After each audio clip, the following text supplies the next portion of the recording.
Welcome to Rite Good, the podcast that helps you write good. I'm R.S. Benedict. We all incorporate the real world into our fiction. It's impossible not to. Maybe we base a character on someone we love or hate. Maybe we write a story inspired by a real-life event, something that happened to us, or something we heard about in the news, or in a history book. But what are the ethics of this? Are we stealing other people's experiences? Are we exploiting other people? What, if anything, do we owe the people we're taking from? But insisting on some kind of gag rule is censorious and unreasonable and just unrealistic. There's no way to avoid using the real world in your fiction. Here to weigh in on this topic is Ryan Estrada. Ryan, tell us about yourself. Hi, I'm Ryan, and I have been making comics since I was a baby. Some of the things people might know me from are Banned Book Club, my graphic novel with my wife Kim Hyun-suk about her experiences taken from true life, running from the police, reading banned books. People might know the viral comic Learn to Read Korean in 15 Minutes that I forgot to put my name on, so you've probably seen it but didn't know I made it. And for what we're talking about here today, the two books I have coming out this year are Student Ambassador to the Silver City and No Rules Tonight, which are both fiction books that take aspects from real life. So I'm excited to talk about how this weird thing, this sticky subject, is thought about. Right. And I can't stress enough, to some degree we all draw from real life, we draw from experiences, maybe directly, maybe indirectly. Some writers do it a little more blatantly than others. So if you watch Law & Order, I'm sure you've seen the various ripped from the headlines episodes where you're going, oh, that's the Michael Jackson episode, that's this episode, that's the episode that's about O.J. Simpson, blah, blah, blah. They deal with real-life events in a very, very hilariously terrible and sleazy way. Or sometimes you're reading a book where you feel like the author is very mad at a specific person from their life, like maybe an ex or something, and they're not handling it super good. There's season 1 of The Terror, which was based on a real incident, although the real incident probably didn't involve like a demonic polar bear. I mean, some works do it more elegantly than others. And kind of what I'm wondering is there a line where it becomes not okay, or should there be one? And I don't have an answer to this. Yeah, well, I think what's interesting about some of the things that you mentioned there, like, I think within using true life, there's a bit of an uncanny valley in the same way there is, we talk about the uncanny valley of like animation. Like if there's a human character in a movie that doesn't quite look like a cartoon character, doesn't quite look human, it just creeps us out.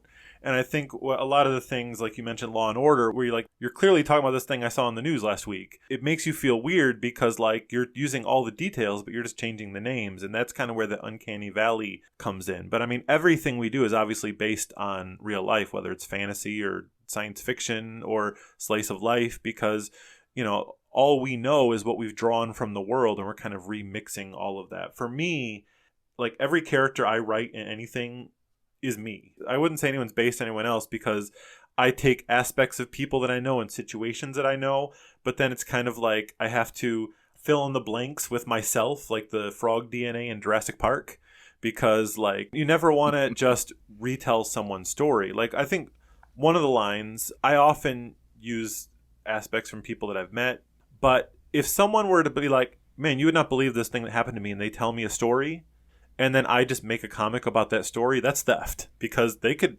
make a comic about that. They could tell a story about that, and I'm just kind of stealing that from them. There have been situations like Banned Book Club is just that very thing, where my wife told me a story, I couldn't believe it, and then I tweeted about it. We were offered a book deal based on that story, and I said, well, don't just hire me, hire her. It's her story. And she's like, I don't write. And I'm like, well, you got to write it with me, because I'm not just going to tell your story. I wanted you to work with me and tell it together, and we interviewed all the real people. So there's that. But also, like, if someone tells you a story and it makes you, like, it gets your imagination going, and you think of some other aspect of a story of like, oh, this is what I would do in that situation, and part of the story is kind of loosely based on what someone else did, but you're going off in another direction. I think that's something you have to think about, you know, for yourself. Is this right? Should I ask that person?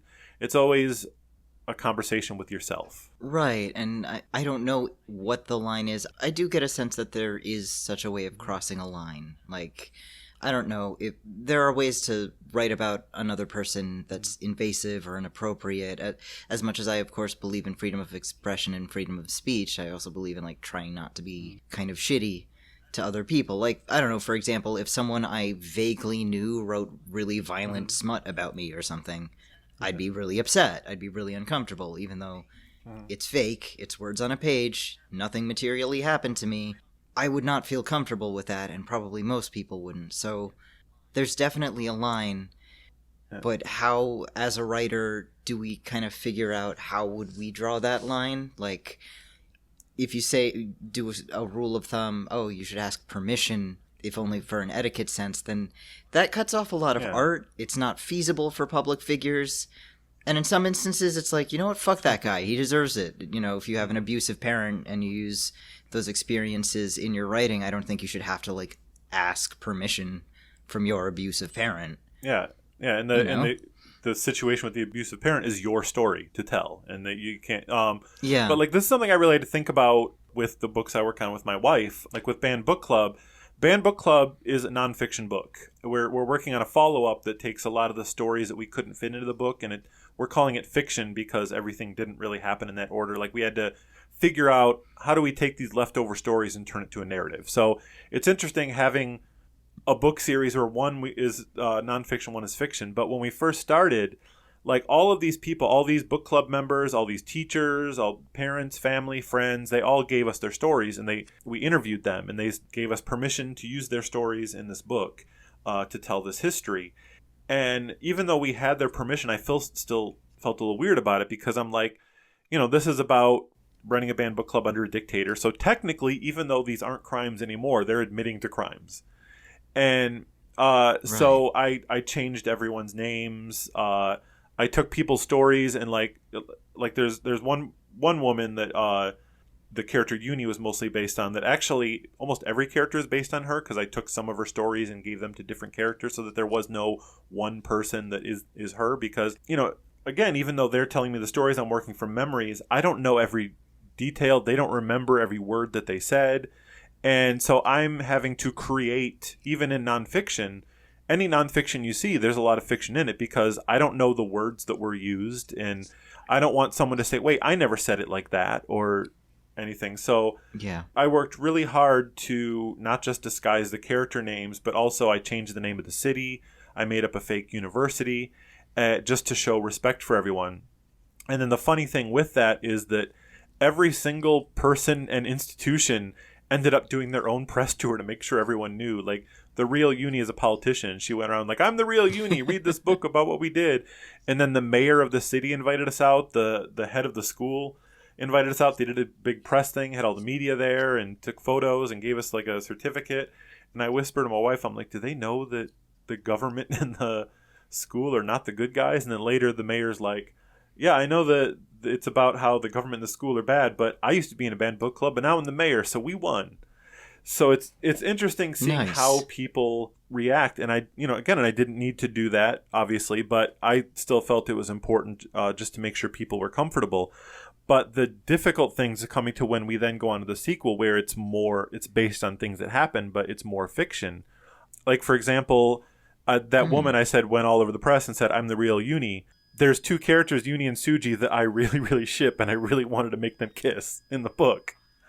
But I can't do that because, like, this is a real woman that's a real politician, and I don't want to make, like, a weird political scandal where they're like, you know, this politician's kissing another girl in a book, and I'm like, wait, it's fiction, but, like, you know, it's... Yeah. So I had to make a whole new character for that romance to happen with. So, yeah, it's always something you got to think about, that if you take too much from one person, then does that limit what you can do with that character and things like that? I'm also thinking about how, if you're writing a creative work about real life or historical events, sometimes the entertaining fake story can overshadow the real one in people's minds, because American history class in public school is terrible, and so we learn what happened from movies, and the movies are not very truthful. Like, a really good example is the way the story of Pocahontas is portrayed in pop culture, that most people kind of think they know, which is wildly different from what actually happened, and what actually happened was a lot more depressing. But on the other hand, is it a fiction writer's job to educate or to just have fun? I don't know, because I mean, season 1 of The Terror, it is based on a real life thing. I loved the show. I doubt its viewers will watch it and think, oh yeah, they got killed by a demon polar bear. That's what happened. But I kind of wonder, because there are like heroes and villains in the cast, and I'm guessing they were based on real life crew members. It's like, well, did they just call a sailor who like froze to death, a cannibal? Like, that's kind of rude.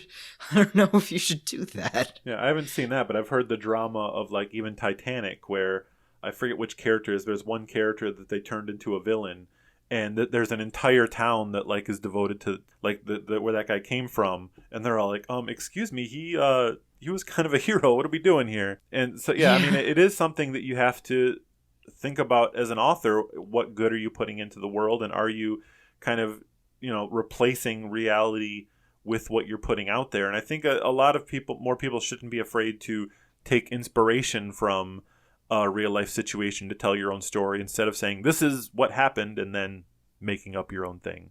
And not to say people shouldn't be allowed to, but you kind of have to think about what is the impact you're going to put out into the world by doing this, and make your own decisions about whether or not that feels right to you. Yeah, I'm writing a novel that's loosely based on a real life person, but I ended up realizing, okay, I'm making this way too dramatic to the point where this real life person's, I don't think she had direct descendants, but like great grandnephews and grandnieces might be like, hey, don't say that about my great auntie. It's a character very loosely based on the forgotten screen actress Theda Bara. But I realized, you know what, I want to take too much poetic license, and I feel like it would be a little disrespectful to her, to the real life person, to have her doing all this crazy stuff. So that was my choice, was to sort of do a story about Theta Bara with the serial numbers filed off, so I could play with it a little bit more, because I couldn't keep close enough to the truth without like restraining myself from where I wanted the story to go. Well, like I said, with every nonfiction book is basically fiction. Like with Banned Book Club, even though everything in that book happened, and I talked to the people that it happened to and the people that did it, that collection of stories is not a narrative. So the events of the book actually happened over the course of 4 years, and maybe something that happened at the beginning actually happened, in her senior year, something that happened late. I shifted things around, and also in between events, like she moved, she changed classes, people graduated. But like if I just put all those events in order, it wouldn't feel like a story. And so I had to kind of move things around to make it work and make it feel like it all happened within 1 year. And the same thing with the fiction sequel. These are just stories that happened at various different trips that my wife was on with different groups of people. And I kind of tried to bring in some of the same characters from the first book and make it all happen together. But yeah, I mean, it feels like when you're telling a story about history, there's always going to be some fiction. And sometimes the fiction's to make it clearer, and sometimes the fiction's to make it more exciting. And you got to figure out at what point do you feel uncomfortable calling it nonfiction? At what point are you saying it's fiction? And if it's fiction, should you just change the names? Yeah, like I'm thinking of that novel, Lincoln in the Bardo by George Saunders, which takes the death of Abraham Lincoln's son and turns it into a weird ghost story. And the format of the novel is interesting in that it's all told as a series of quotations from gathered historical accounts, gathered testimonies, probably through some real historians' descriptions in there and real-life quoted people in there with long conversations from ghosts in the graveyard where his son was laid to rest. And there's a lot of it which is just about the unknowability of history. Like, there are different accounts of what the weather was like on the day the boy died, or what time of day it was. And if you're writing about history, I mean, unless you were there, and even if you were there, memory is really, really faulty. You're still interpreting things as you tell them. You're framing things in a certain way. You are making choices as to what details you put in and what details you leave out. So even then, it's still going to be not 100% objective. It's impossible to be objective as a human being, I think. Yeah, and I think that, like, historical fiction is a great thing. There's nothing wrong with making historical fiction, especially, I'm not familiar with the book you're talking about, but, like, if you say Lincoln's son was a ghost, like, no one's going to be like, hey, did you hear that Lincoln's son became a ghost and did all these things? Like, they're going to understand it's historical fiction. And even if you're telling a fictionalized story of Lincoln's life, Lincoln is a person that there's enough written about him, and fact and fiction, that like his family isn't going to be like, you said what about, because he's a figure of the popular imagination. But, and so there, I think, I don't think there's anything wrong with making like Abraham Lincoln, what was it, Vampire Hunter or whatever, like, sure, that's not going to replace anyone's idea of who Abraham Lincoln is. But say you're making a film about a serial killer and you reinvent one of their victims. That's a family that has suffered trauma.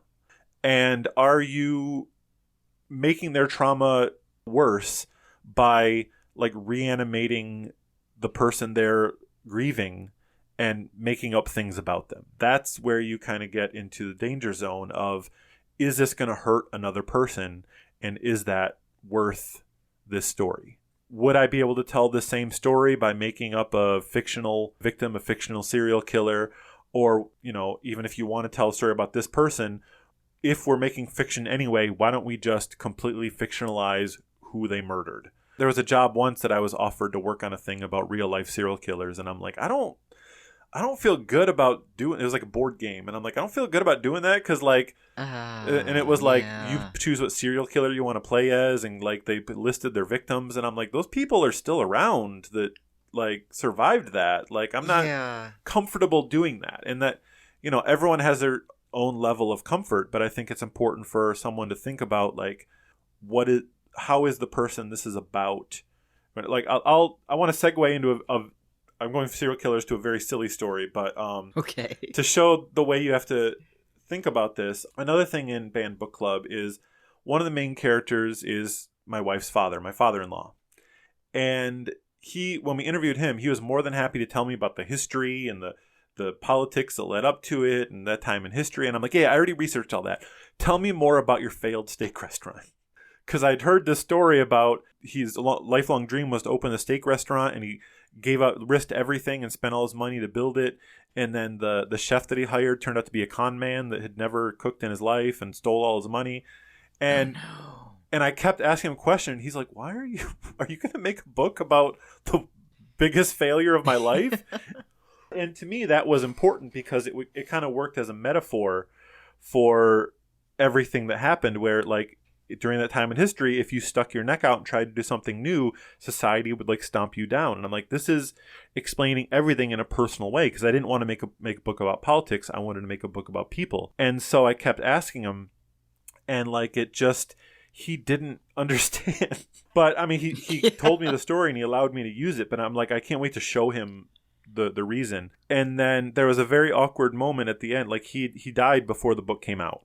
So I never got to show it to him.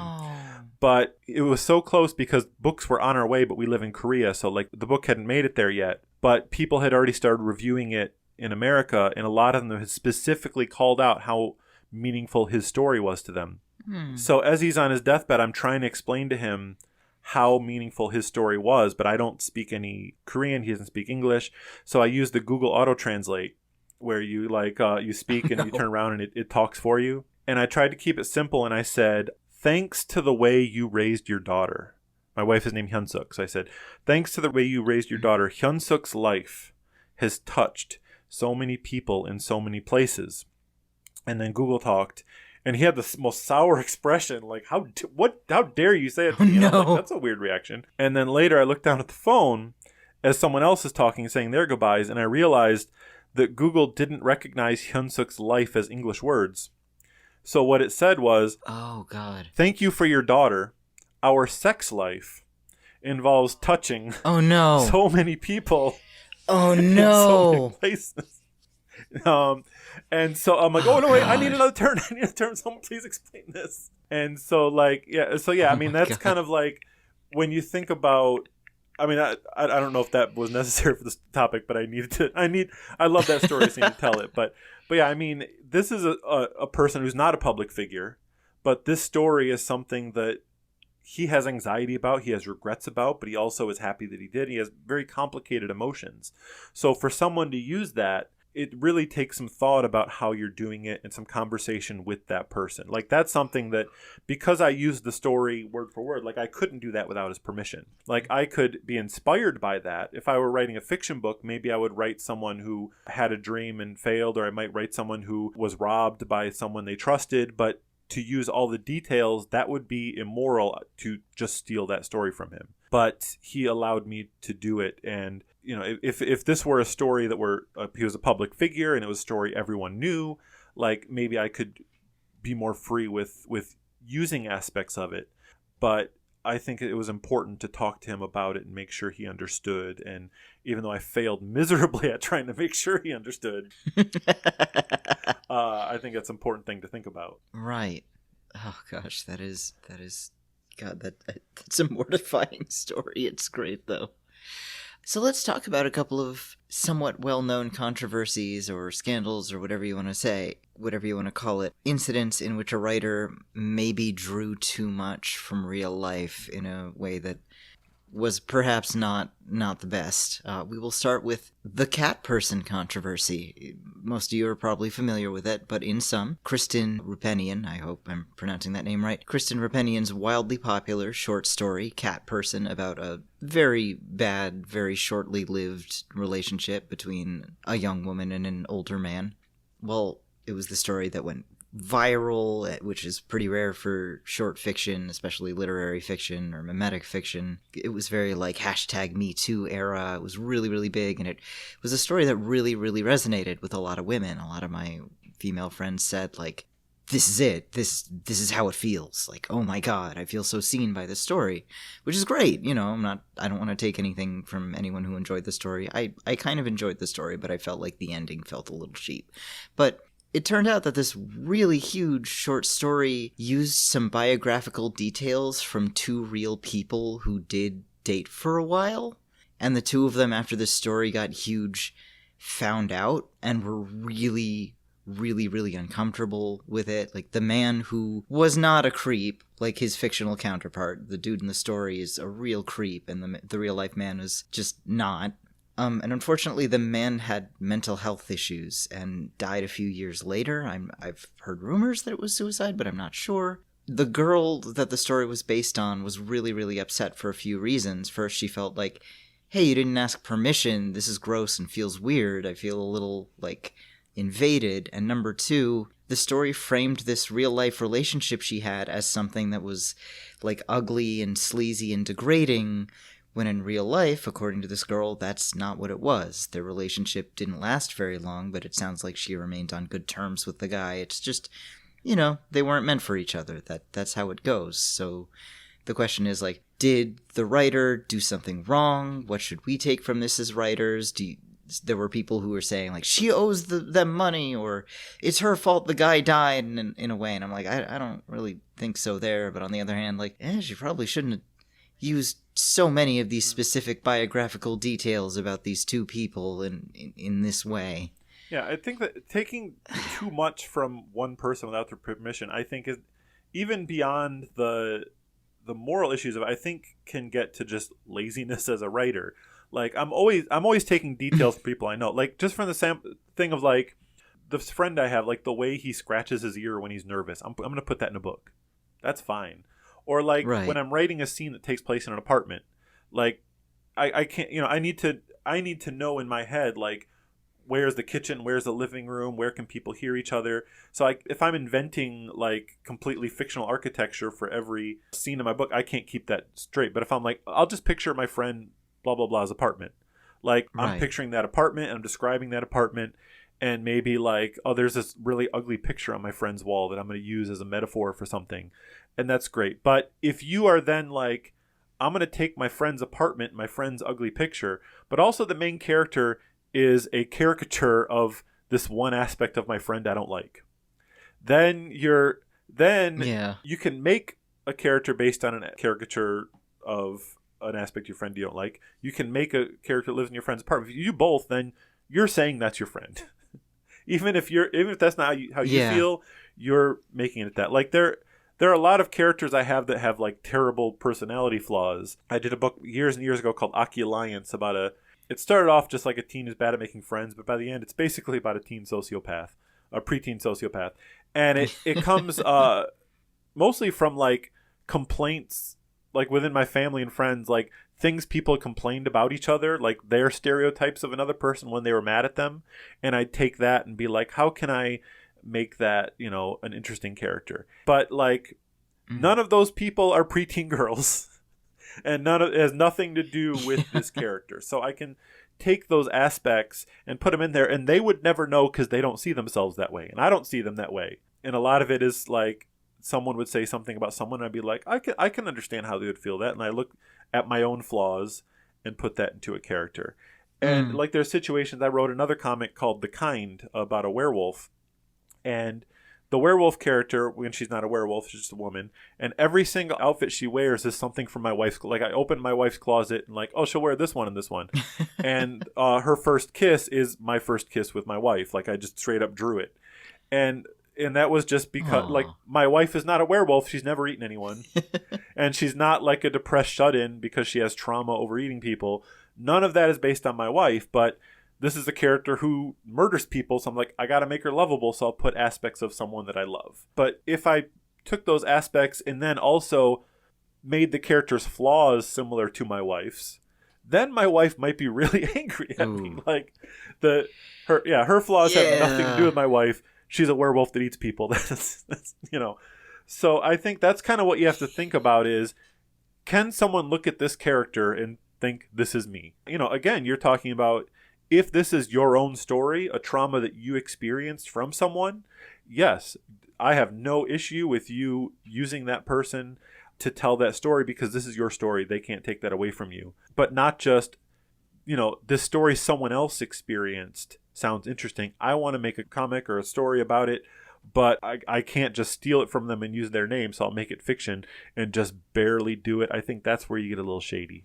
Yeah. So moving to another controversy, there's the bad art friend controversy. That was huge a few years ago. So unpacking this whole thing is massive, and I can't even begin. I get the feeling that there's a lot of messy writer drama that I'm just not privy to, so I won't be able to fully understand it. But to make a very long story short, a pair of frenemies who were both short story writers in literary fiction ended up suing each other when one of them wrote a story about a kidney donation based loosely on the other writer's real life donating her kidney to a stranger. And the rough draft of this story actually copied a letter written by the real-life kidney donor word for word, but subsequent drafts ended up rewriting it because, that is plagiarism. That is blatantly plagiarism. You can't do that. And they ended up suing each other over it for various reasons. There was a lot of messy, crazy drama in there, but something that was striking is that this short story about a kidney donation, like the donor in the story is very much a caricature of the real life woman. It's this very kind of clueless white woman, at least in the story, and the recipient, I don't think the writer knows in real life who actually received this kidney, but the recipient in the story is also a huge jerk. So I remember there being a huge controversy on it in which the kidney donor ended up being accused of being like kind of a vindictive person, or maybe the writer was accused of being like an intrusive, obnoxious plagiarist, or there was also sort of a racial aspect to it too, because the kidney donor lady was white and the author was, I believe, Asian American. And it was just this massive, massive, very strange controversy. But I don't know, like... Yeah. Like, it's hard to even weigh in because I don't know any of the people involved. I remember, I don't know all the ins and outs of that story, but I remember what stuck out to me is, like, when I said earlier that if you straight up just steal someone's story, that's a story they could have told. And that, a lot of times people roll their eyes at that, like, that my mom's not going to write a book, but, you never know what your mom could do with that story. Don't take it from her. But, like, this is specifically two writers, and you're stealing someone's story. Like, clearly they want to use their own life experiences. And that's not to say you couldn't be like, oh, that I heard this interesting thing from my friend who's an organ donor. You can write something about being an organ donor. You could take the emotions that story made you feel and figure out how to make those emotions with a different story.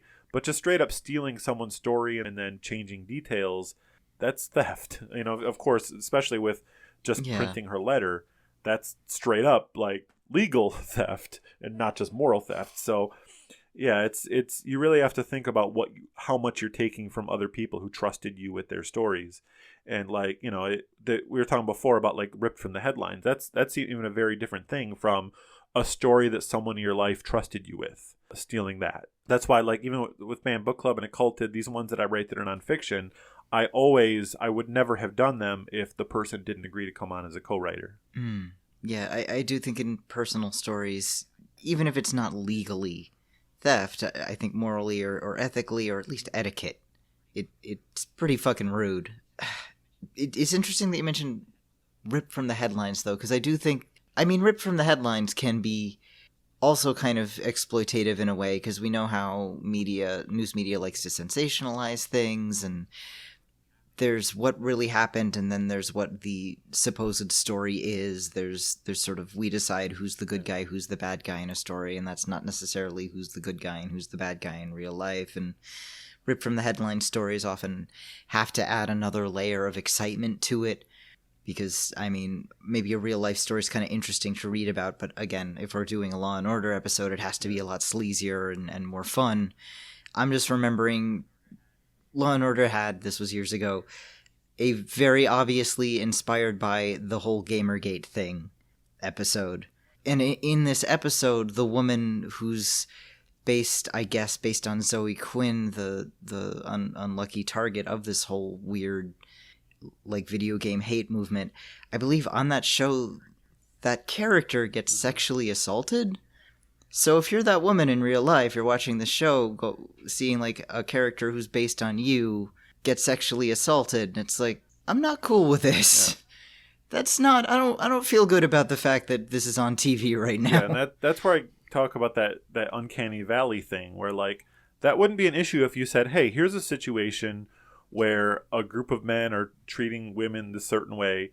I don't need to make it a group of like, why don't we just think about why that story makes us upset and figure out another scenario that could tell that story, and then you're not putting someone in that situation of being, oh, this episode is about me, and if I turn on my TV right now, I'm going to see someone playing me being sexually assaulted, even if they change the name. I think that's something that, there's no law against doing something like that. But I think it's something that, as an author, you have to think, am I comfortable with doing that to someone? Yeah. This is one of those things where I want to stress we're not arguing in favor of, like, actual laws or censorship or lawsuits or anything like that. It's tricky. On the one hand, of course, I believe in free expression and freedom of speech, and I don't believe that art needs to be moralistic or that art needs to teach you a moral lesson as a human being. But on the other hand, writers and artists are also human beings and member of society, and as a human being, you do have an obligation to, like, try not to be a piece of shit. There's a lot of things that make me feel icky. Do I think that should have been banned? No. Do I think it should be against the law? No. If that person went on Reddit and went to Am I the Asshole and said, I wrote this book, Am I the Asshole? I might vote yes. But that's just what we're talking about, is how do we as humans figure out how to treat each other well with our art, and do we want our art to make the world a better place or make someone feel gross? Yeah. So one of the reasons I really wanted to talk about this topic is kind of personal, and this is something I actually learned about after my father passed away. I'm gonna go into story mode. Here's some deep lore for me, and I'm going to try very hard to avoid naming the writer in question, because I don't want to beef with this writer. I'm not mad at this writer. I don't think they're a bad person. I don't want to start a war. Because sometimes when you talk about a writer doing something wrong, people go like, you should sue. They owe you money. They're bad. And, like, I don't actually want to hashtag cancel this person. I actually think they're probably a very nice person, and I wish them well. So, but way back in the day, way before I was born, this was like late 70s, maybe early 80s, my mother was friends in college with a writer who went on to be really, really, really big and successful in fiction. Like, award-winning author, book adapted into a movie with some Oscar-winning actors in it. Like, huge fucking deal. Huge deal, this writer. You know, their friendship kind of drifted apart because mom moved out to New York and this writer stayed in the state where they went to college. And, you know, that's just how it is. People drift apart after college. That's how it goes. So my mother kept this writer's books in the house, and I wasn't super interested in them, but I ended up picking up a copy of this writer's first novel, which was like a really small one, out of print. Not a very good book, to be honest. It's not one of the acclaimed books. And I was really shocked because when I opened up the first page, I realized that this book was about my father, who my mother was dating in college when she was friends with the writer. So my dad and this writer, they like hung out, they were friends. The writer was friends with my dad's family, and, you know, they just drifted apart after college as people do. But I was really astonished because on the first page, like, the name is 75% the same name. There's just a couple of letters switched out. The description of the living room, like, that is the living room of my father's childhood home, down to the pet dog and the refrigerator magnets. The relationship between the main character and his mother was how my dad's relationship was with his mother. But the relationship between the main character and his kid sister is like 100% how my dad and his younger sister used to bicker. And the story is about an adolescent main character going on a hitchhiking trip, which is something my dad did when he was an adolescent. So the author swears up and down that, no, this isn't based on you, this isn't based on him, but like everyone who knows them goes, yeah, this is 100% about your father. This is like, we all agree, like, no, he 100% wrote this book about your father. And my dad didn't mention this to me growing up, which I always thought was weird, because, like, if that was me, I would brag about it. Like, this massive prize-winning author wrote about me, like, basically wrote a fanfic about me. Like, holy shit, that's really fucking cool. I'd be bragging about it.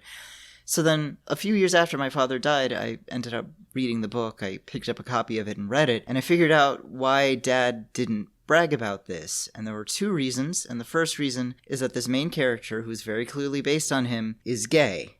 And, like, Dad was a really nice guy, but, you know, he was a boomer. He was of that generation, not super 100% comfortable with gay stuff, and knowing that, like, this author, who's, I should say, a male author, a gay male author, who was friends with his girlfriend and then wife, basically wrote, like, a novel-length gay fanfic about him. Like, that's a little much, you know? Like, knowing that your girlfriend's friend wrote and published gay fanfic about you is kind of weird. It's a little uncomfortable. And the second reason is that there's a section in this book where the main character, he's going hitchhiking, he gets picked up by an older man and kind of like groomed or molested, or I don't really know what the right word to use in this instance is.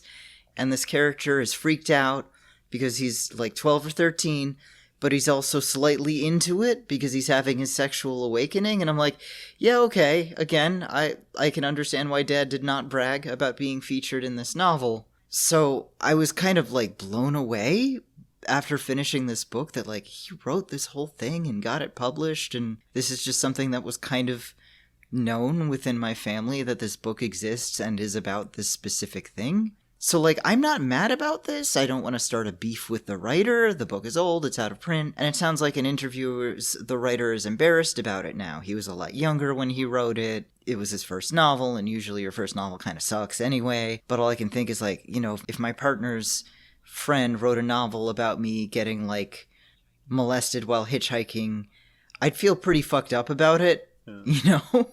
So that's kind of why this topic kind of came up. And why I wanted to talk about it, because I'm like, I don't know what to do with this. You know, I read the book after my father passed away, so I didn't know the content of it, and I don't know if I'd feel comfortable even asking him about it. Like, so, tell me more about your friendship with this writer, Dad. You know? Yeah, I mean, I wonder if this was something where, you know, like you mentioned, it's an early book. Even he's a little embarrassed about it. It might have just been like he was writing a story about this character, completely had nothing to do with your father, but then he kind of realized this character is kind of flat. It doesn't have a personality. And because he's, you know, still learning to write, was just like, well, I'll put aspects from life and put too much of your father into this character after the fact. Or I don't know if maybe he started with your father and then decided, well, I need to change it up and go from there. Or maybe your father like made him mad at a party once and he wanted to like who knows. Yeah, like I don't know, and I'm not in contact with this writer, so I haven't asked him, and I'm so curious. Like, part of me wants to reach out to him and be like, Get him on the podcast. So, did you have a crush on my dad? You know, did you write a novel-length gay fanfic about my father, and now you've won this and that literary prize and have met Meryl Streep? What the fuck? Like, it's just so strange, and I don't know what to do with this or what to say about it. Our family's not like scarred or mad or anything. We're all like, yeah, that happened. I don't know why I'm the guest on this podcast. Sounds like someone else needs to be on this podcast hashing it out with you. Come on, I know, kick me off. I'm too. Yeah, feel free to re-record this episode with him. What were you thinking? Yeah. I don't know. I think he's probably too big a deal to go on this podcast now.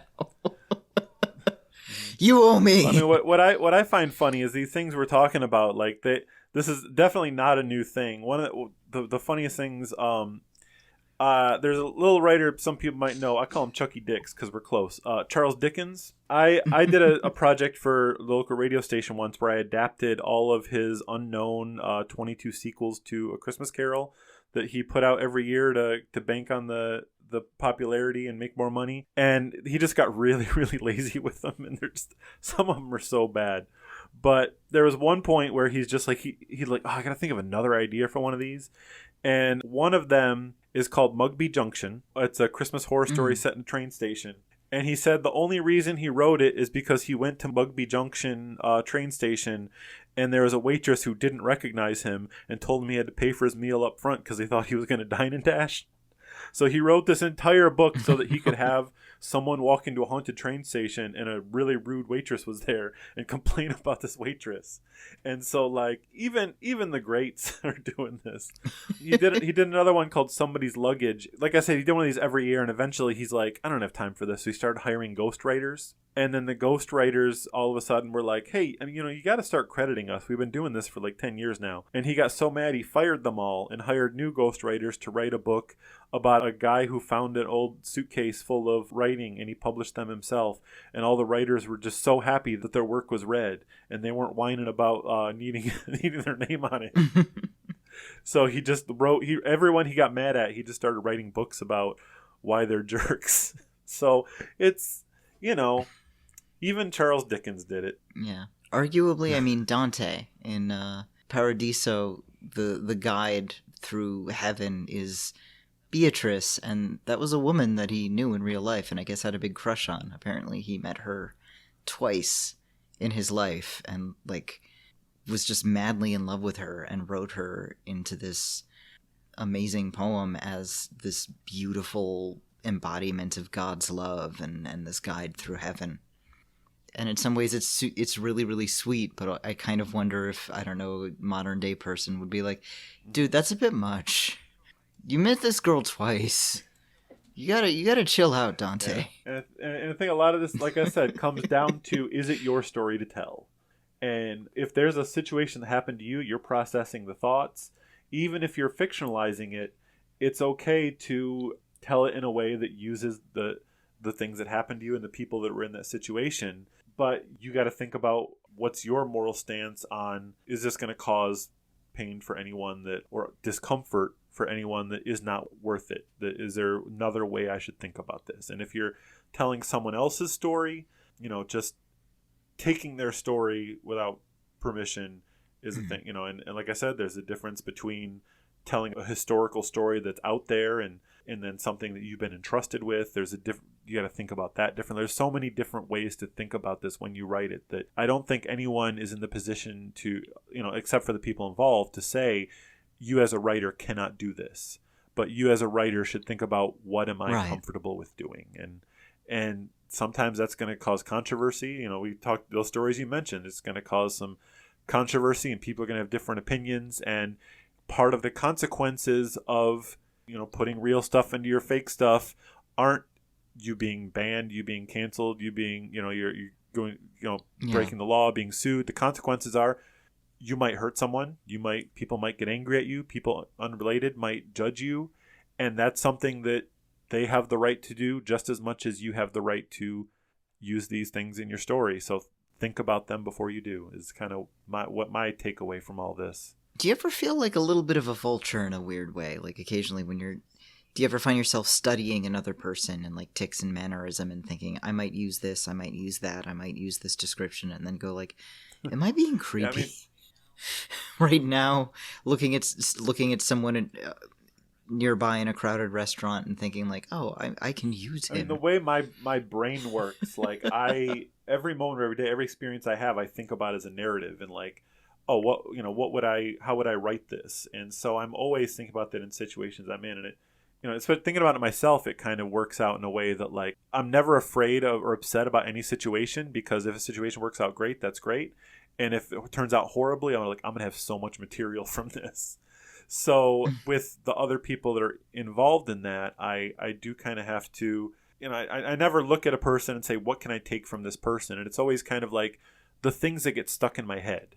I'm not looking for these things, but if I end up like, I keep thinking about like the way this person acts in this situation, it's something that happens after the fact, after I realize that I can't stop thinking about it. And it's kind of like when a song gets stuck in your head, like as a writer, I'll be like, man, the way that guy reacts to situations like this is really, it makes me wonder what's going on in his head. And like that kind of wondering, sometimes a story comes from like, this is the solution I came up with why someone would do that. That may not necessarily be why this person would do it, but now I have a story. And then I have to think about, if I use that in a story, is that person going to look at it and be like, is that me? But usually my mind has wandered so much that it's completely unrecognizable at that point. It started from this point, but it went on from it. So I work hard to make sure I never feel like a vulture, because anytime I feel like I'm actually putting a person's story into my work, I make sure that they're involved in that work. I either bring them on as a co-author, or I interview them and get their permission if I feel that I haven't expanded upon it enough that it's my own story now.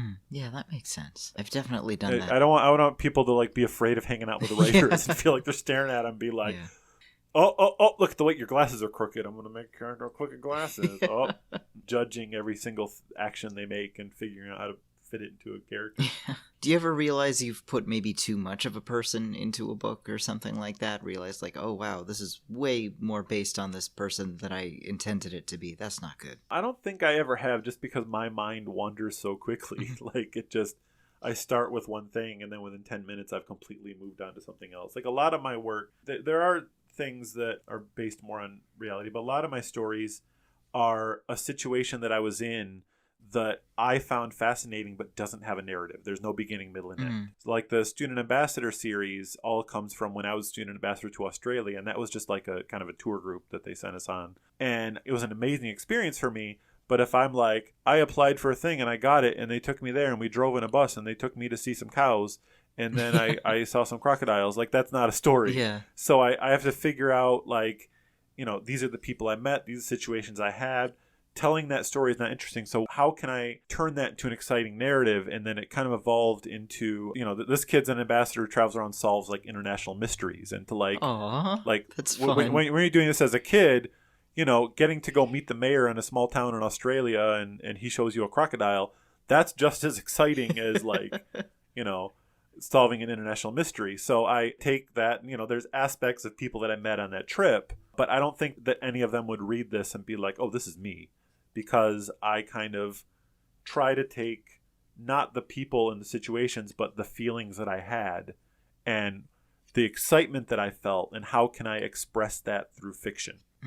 Yeah, I've definitely, let's see, a semi-autobiographical story. I wrote one called Morbier, and it's about a bunch of people who are working in a restaurant in a resort, which that was one of my jobs. And one of the most hateful part of my jobs was preparing a chocolate fountain. By the way, if you ever get a chance to eat from a chocolate fountain, do not eat from a chocolate fountain. They're a petri dish.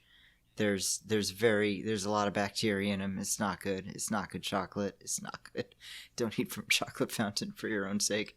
And we also just really hated it because preparing it was really gross and gloopy and messy, and it was hard to clean up, and it was just kind of nasty. And I ended up like using so many elements from coworkers that I had and aspects of that job, which was extremely fun. Like, okay, there are pieces of this guy in this waiter character. There are pieces of that guy in this bartender character. I just remembered one situation where I wrote a book called Broken Telephone, where it's kind of a crime story where each chapter follows the villain of the story before it, because everyone's the hero of their own story. Right. And I'd read this article about this guy that he just like posted a picture he took of himself on Flickr or something. And then years later, he found out that somehow that picture of him holding up his fist had become like a symbol of a revolution in another country. What? And like he had no idea. Like it just, someone just looked up man holding up fist and then turned it into like a graffiti cutout. And it was all over the city and all over protest posters. And that fascinated me, and I made a character who had a similar situation where a picture of his tattoo became a symbol of revolution. But then in my character, like actually it got into his head and he thought he was a hero and he went there to like help fight the thing. And they're all like, dude, we don't need you. Like, we're doing fine. You're a meme. You're not a hero. And so I made that in a story. And like after I made it, I'm like, oh, wait, did I kind of steal that guy's story? Did I turn him into a jerk? Did I make a whole story about how misguided and dumb he is, even though he didn't do any of this? So I did, after the book had been written, like, and I hired someone to illustrate it, and I'm like, if he's offended by this, do I have to like redo this? But I emailed him and told him I based part of a story on him, and I'm like, it was just inspired by a half reading of this article about you. This is not you, and like showed it to him, and like he seemed cool with it. So like I felt I was fine, but I'm like, I really should have either contacted him beforehand or, even though I did change, it was a completely different context, a completely different picture, a completely different story, different country, a fictional country. But I'm like, what, no one would see that and be like, oh, this is about this guy. But I'm like, what if that guy wanted to write a book about his situation one day? Would I be taking that away from him? So that's something where I felt like I really should have done more to think about that before. Luckily, he seemed cool about it. Oh, that's good. I mean, he's already been turned into a symbol of revolution. What's one more fictional thing that's kind of a drop in the bucket? Now he's a comic book butthole. The life is a rich tapestry, I guess. All right. Well, we've been talking for about an hour, so why don't we wind it down? Before we go, where can our listeners find your work? Well, if you go to ryanestrada.com, you'll find all my work there. Lots of free comics you can read. Lots of comics inspired by real stuff. And the books I have coming out later this year, again, check out Student Ambassador, The Silver City, which is the second book in the series. That's another one of the situations where it was, a story that I loved but didn't have a narrative when I moved to my grandfather's hometown of Zacatecas, Mexico. So I made once again, him solving international mystery there. That comes out in May, and then in October, No Rules Tonight comes out, which is my next collaboration with my wife, and it's stories about, in Korea back in the 70s and 80s, there was a curfew where if you're out after midnight, you go to jail. And the one exception to that rule, because the curfew was started by American soldiers, Christmas Eve, you could stay out all night. And it wasn't really a holiday in Korea that anyone really had any specific traditions for. So Christmas Eve became the one night where you could do anything you wanted. So it's a book about that. Oh, that sounds really cool. So check all that out. Go to ryanestrada.com, and yeah, that's me. Well, thanks very much for coming on the show. Thank you for having me. And thank you all for listening. If you like what you heard, head to patreon.com/Rite Gud and subscribe. Until next time, keep writing good. This has been Rite Gud with R.S. Benedict. It was hosted by R.S. Benedict and produced by Matt Keeley for KS Media LLC. Theme song by OK Glass. For comments and concerns, please write to us at ritegud@kittysneezes.com.